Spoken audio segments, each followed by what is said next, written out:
everyone. I'm Dr. Ashish Kumar Prakash, working as a senior consultant in the Department of Respiratory and Sleep Medicine in Medanta, the Medicity, Gurgaon.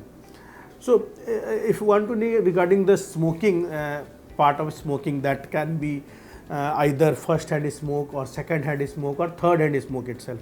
I would define it like this. First hand smoke is when a person is smoking itself. Second hand smoke is a person is exposed to one of the smoker, he is sitting beside a smoker, that is second hand smoke. And third hand smoke is that when a person has smoke outside and he has came to his room and his kids are exposed because particles are kept in his clothes. So these are type of smoking. You can say first hand, second hand and third hand. These all contains carcinogens either, and to be it is most exciting that the second hand smoke, that is the smoke which is coming directly from the cigarette, that is mainstream smoke, it is more carcinogens. So the person who is inhaling the cigarette smoke, he is less exposed to carcinogens compared with the person who is sitting aside with smokes, because that is the second stream smoke and mainstream smoke.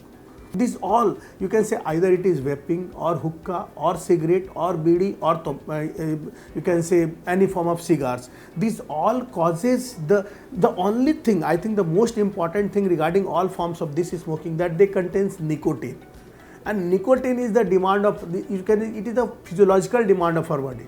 So this is the only molecule which is desired, and for the sake of single molecule, that is nicotine, the patient, or I won't say patient, the subject, either a young youth or old, they are inhaling more than 500 chemicals. Among them, more than 450 are carcinogens. So either it is hookah, that also causes, you can say, smoke, and that is a form of tar, that is particulate matter or gaseous substance that goes inside, that is again tar is a carcinogen. So every form of cigarette, either filtered cigarette or unfiltered cigarette, hookah, vaping, these all are carcinogens. And for the sake of single, you can say, I am repeating it, a single chemical substance, that is nicotine, you are inhaling more than 5,000 chemicals. So basically, I think we are discussing a patient inhales cigarette, keeps it in his mouth only and doesn't inhale to its lung. So obviously it is going to your mouth but not going to your lung. So the carcinogens, the chemical substance is still going into your mouth, though it is not going to your lung. So it may be harmful to your mouth, because mouth cancer is also reported with smoking, but may not be harmful to your lung, because there is another entity that is called COPD, chronic obstructive pulmonary disease. This is also because of your smoking. So in that case, you can say cancer may be there, but COPD may not be there because you have not inhaled that particle in the lungs.